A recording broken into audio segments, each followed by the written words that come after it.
Olá!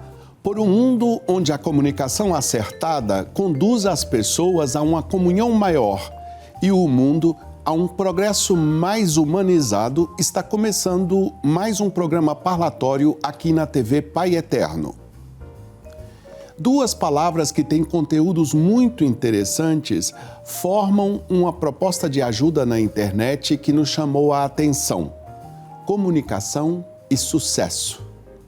A primeira palavra, comunicação, representa um desafio que o ser humano enfrenta desde os primórdios de sua vida na Terra.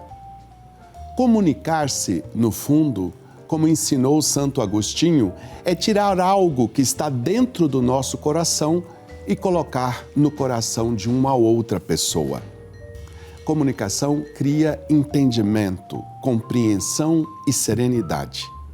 Em tempos duros e cheios de sinais de anticomunicação, como a mentira e o ódio, é bastante urgente se refletir sobre a comunicação. A segunda palavra é sucesso. Além de significar um empreendimento bem-sucedido, sucesso é um conceito que hoje em dia está também merecendo uma visita e uma revisão. Sucesso não é tudo o que se diz e pode ser mais do que simplesmente chamar a atenção dos outros. Pode ser correção e progresso.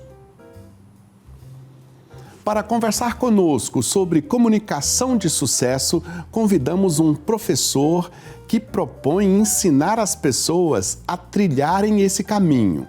Ele é consultor linguístico de marcas e profissionais de sucesso e também é colunista da revista Exame. O seu nome é Diogo Arraes.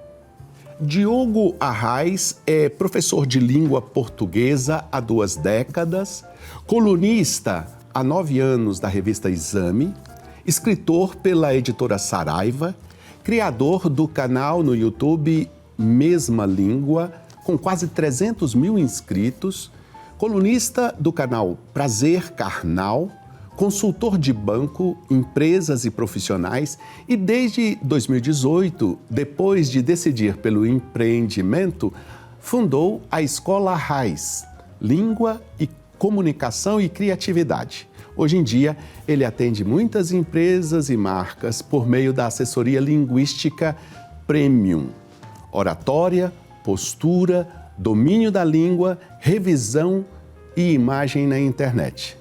Diogo também ministra palestras. Professor Diogo Arraes, é um prazer enorme receber o senhor aqui no programa parlatório e eu já começo com uma questão geral, mas que pode nos introduzir no assunto que vamos tratar em nossa conversa. Basta saber português de forma mediana para ser um comunicador de sucesso? Seja bem-vindo. Muito obrigado, Padre Rafael, pelo convite, muito me honra, né? Principalmente porque temos valores muito próximos, escolhas de vida que são bem afins, né? Sobre a questão de se conhecer a língua, é como uma relação da qual eu gosto muito, que é saber um instrumento musical, mas não ter um princípio com aquilo. Existem muitas pessoas que conhecem as notas musicais, que tocam de maneira básica um piano, mas não têm vontade de emocionar.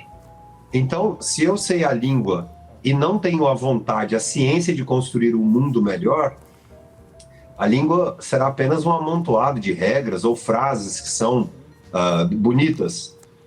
O principal na comunicação é mudar a vida do outro. A partir do momento em que eu tenho nos meus valores a ideia de servir com excelência, inspirado em uma mensagem que possa mudar a vida do outro, eu sim, aí me sinto mais preparado para me comunicar de uma maneira construtiva. É impossível comunicar-se bem sem uma ideia muito clara do que é humanismo e mundo melhor. Impossível.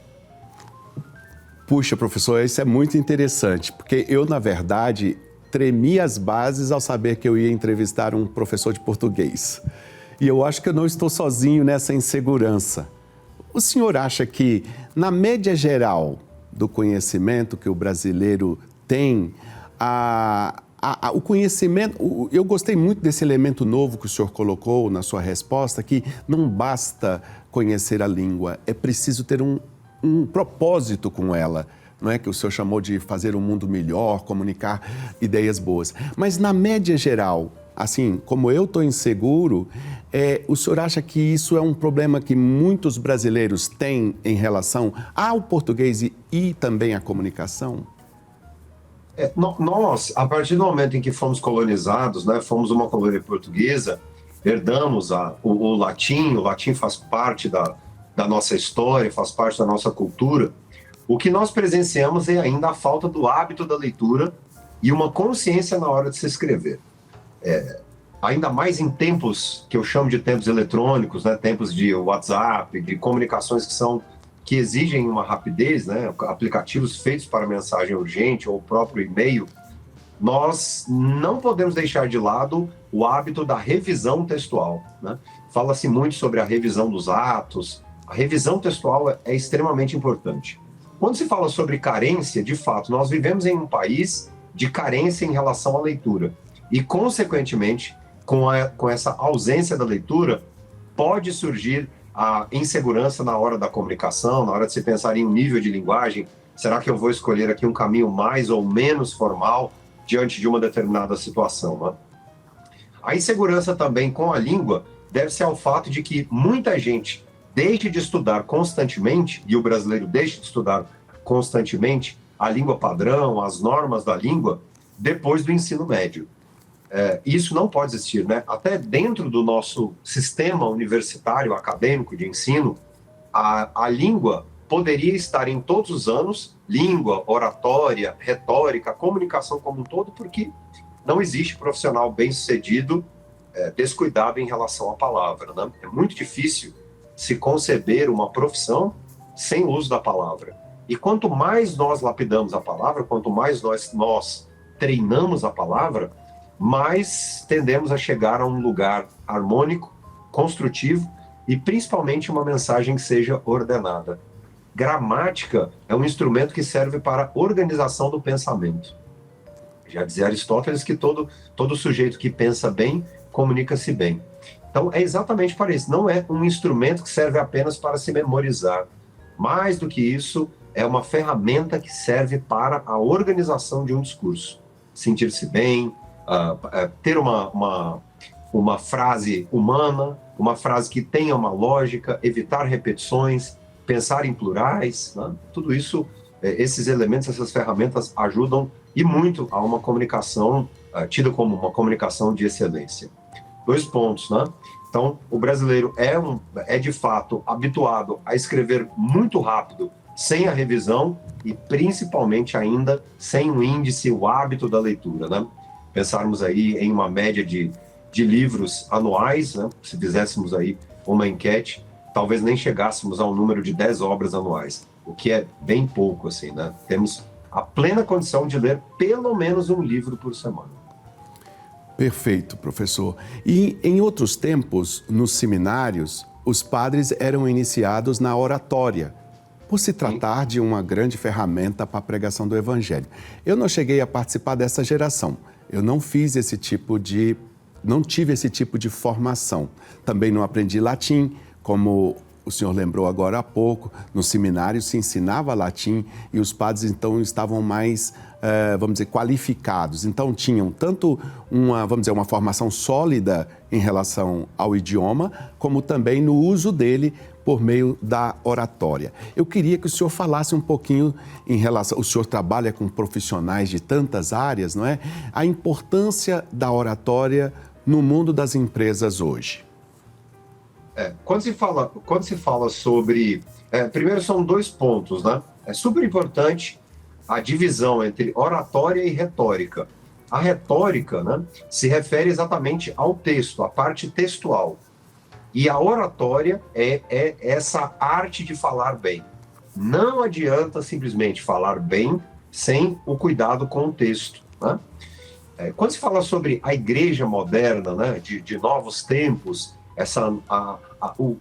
a nova igreja católica, podemos assim dizer, né, das últimas décadas especificamente, a igreja que tem, né, tantos meios de divulgação hoje, encontrou várias novas formas de chegar ao público, né?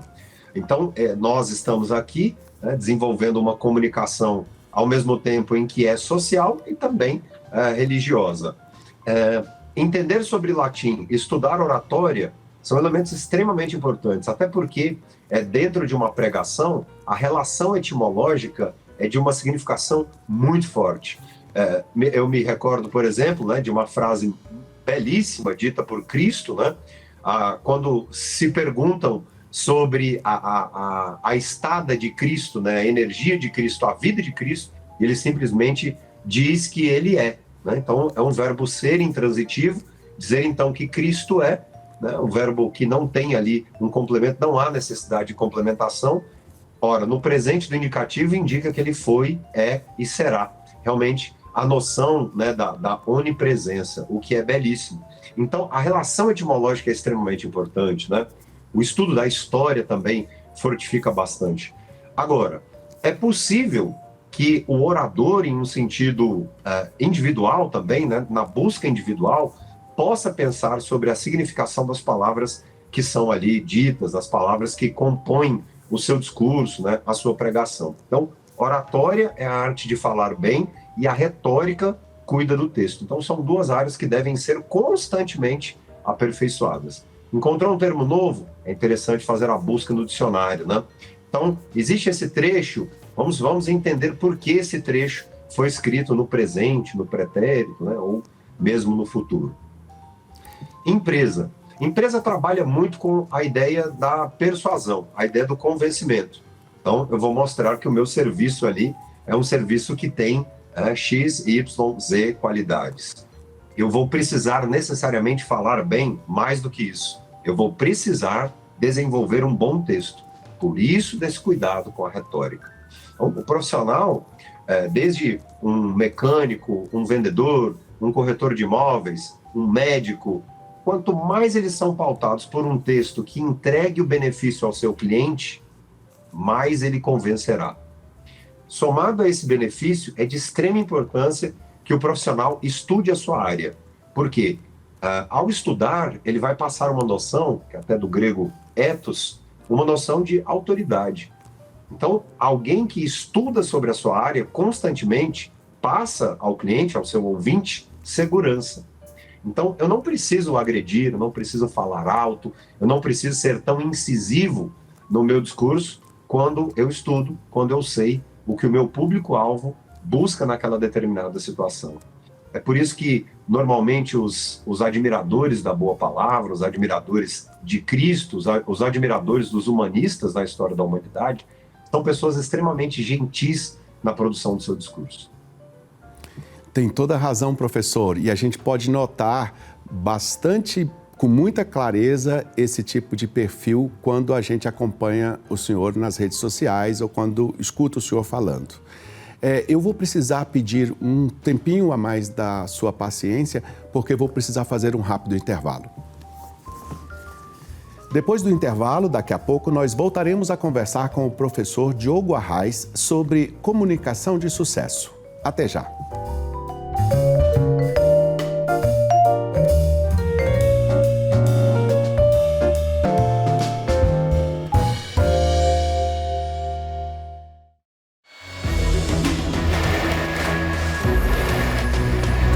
Não é novidade que a nova casa do Pai possui proporções monumentais.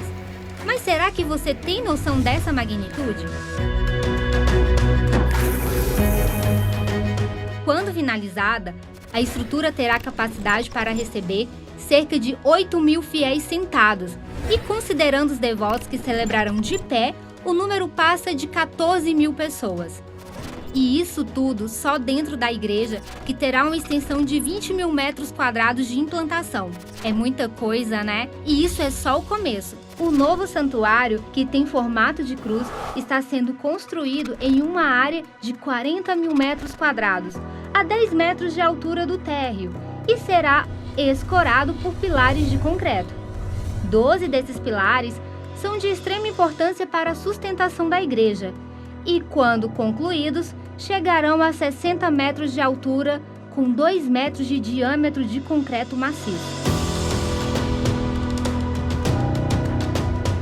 Ah, e a título de curiosidade, cada um desses 12 pilares representarão um apóstolo.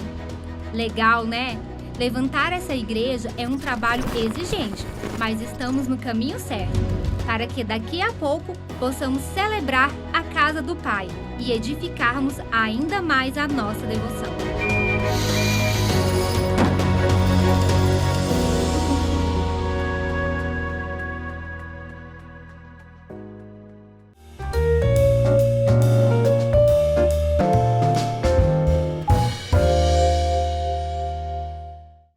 Estamos de volta com o programa Parlatório. Hoje o nosso convidado é um mestre de simpatia e de competência.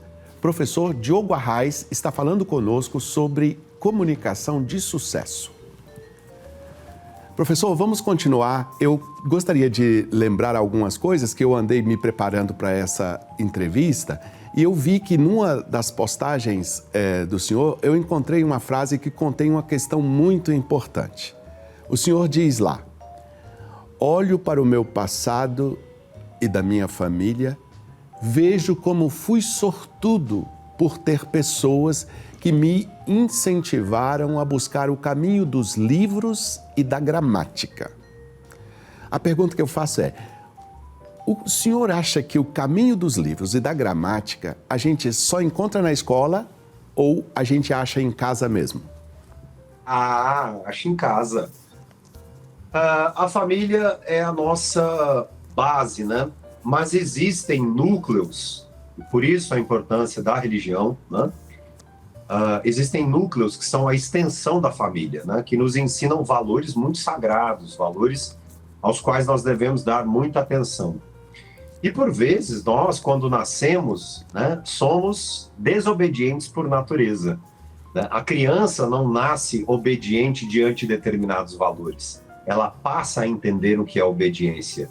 Nós não podemos cobrar de alguém muito jovem, alguém muito novo, uma criança, a obediência. É natural que ela seja desobediente em relação a alguns valores, como desde quando, como usar um copo, os talheres, a mesa, ao uso da própria língua, ao uso das palavras. Então, é natural que na infância haja ali o que eu considero como as bússolas, né, dos principais valores. E essas bússolas envolvem necessariamente, né, o primeiro campo, então, o cuidado espiritual, o cuidado, né, com o que nós temos desde a oração cotidiana, a disciplina com os grandes valores, depois esse cuidado intelectual e, claro, o cuidado com a família. Então, quando essas três esferas caminham juntas, é muito difícil que um adulto não tenha bons resultados em vida. E quando eu digo sobre bons resultados, é principalmente a nossa maior riqueza, a maior riqueza que um ser humano pode ter, que é sentir a paz interior. Então, em um mundo de tantos desafios, existem três caminhos que são caminhos sem nenhum tipo de erro. O caminho da plenitude espiritual, o caminho da plenitude em família e o caminho ao desejo de um mundo melhor. Então, um grande profissional estará em qualquer área, desde que ele busque esses ensinamentos tão preciosos. Por isso eu disse, né, que foi uma sorte muito grande ter encontrado pessoas que me fizeram refletir e que insistiram para que todos esses valores, de fato, se derramassem em minha vida. Numa outra postagem, o senhor coloca a questão do tempo para se realizar transformações importantes na vida. Diante da pergunta, quanto tempo leva? Alguém perguntou para o senhor, para mudar alguma coisa, quanto tempo leva? O senhor respondeu que quanto mais a gente se dedica, mais o tempo é generoso com o nosso sonho. Eu gostaria que o senhor falasse sobre que dedicação é essa que o senhor se refere. Eu me lembro muito de uma passagem, né, quando Maria estava na expectativa, né, nas suas caminhadas antes da vinda de Cristo à humanidade, e ela sentia aquela agonia por, né, saber quais seriam as dificuldades a serem encontradas ali. E José foi extremamente sensível no sentido de dar uma grande lição sobre a persistência. Né? Não temos que pensar apenas no amanhã. Nós temos que centrar a nossa máxima energia no hoje, sem essa constante preocupação temporal que pode trazer muita ansiedade. Né? Sabemos que, de fato, no amanhã, a nossa caminhada pode acabar. Né? A vida é muito breve, mas nós não devemos nos preocupar tanto com a questão de exatidão em relação ao tempo. Sabemos que o tempo é extremamente cruel e queremos tudo o mais rápido possível, né? Mas quando fazemos algo com muita dedicação, é natural que haja surpresas. Amigos, boas notícias, oportunidades, e isso é muito ligado ao ser persistente. Isso é muito ligado aos seres solidários, fraternos, e a pessoa que consegue, o ser humano que consegue de fato perceber que só há uma lei a realização, que é a continuidade, a constância, fazer todos os dias sem reclamar. Perfeito. Professor, a gente aqui poderia ficar horas ouvindo o senhor, porque é muito agradável e também edificante. Mas o nosso tempo é curto. Eu, assim como um sinal de gratidão à sua disponibilidade em nos atender, gostaria que brevemente o senhor nos falasse da sua escola, da sua proposta assim, de trabalho. Hoje é uma honra, né, ter mais de 400 mil seguidores aqui neste universo da internet, né? A minha escola, eu depois de trabalhar nas maiores escolas do país de cursos livres, né, Damásio, LFG, grandes escolas, depois de publicar a minha obra pela Saraiva, eu senti a necessidade de abrir um nicho no mercado que é ensinar o profissional de diversas áreas a se comunicar com segurança, se comunicar com eficiência, chegar ao palco e realmente dominar a plateia, olhar para uma câmera com segurança, levando a sua emoção, a sua paixão, realmente o seu propósito.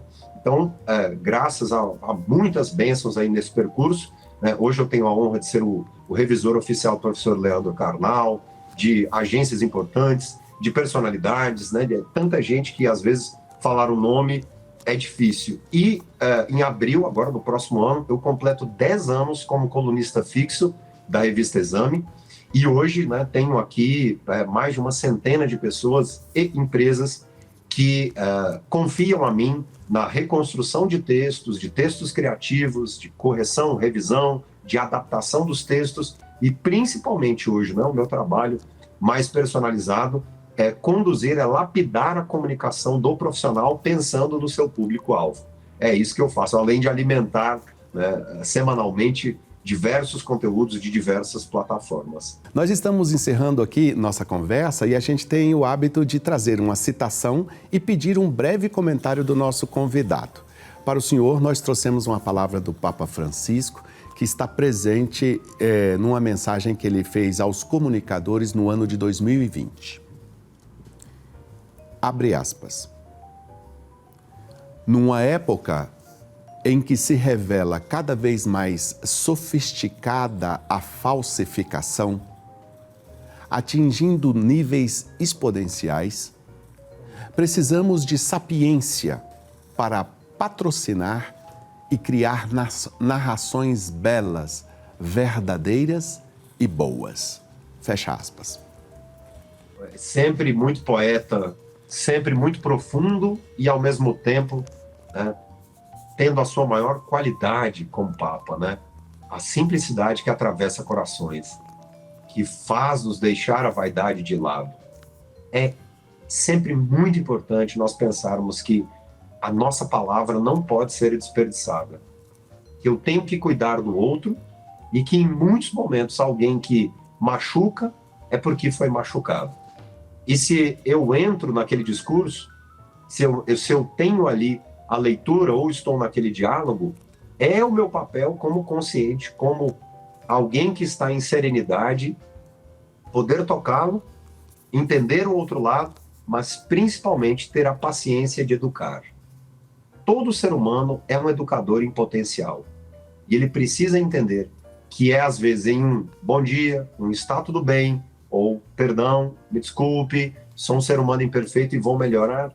Realmente, quando ação e palavra se conjugam da maneira como o Papa disse, de fato nós teremos, sim, uma comunicação rica, poderosa e, ao mesmo tempo, simples, né? Passível de entendimento.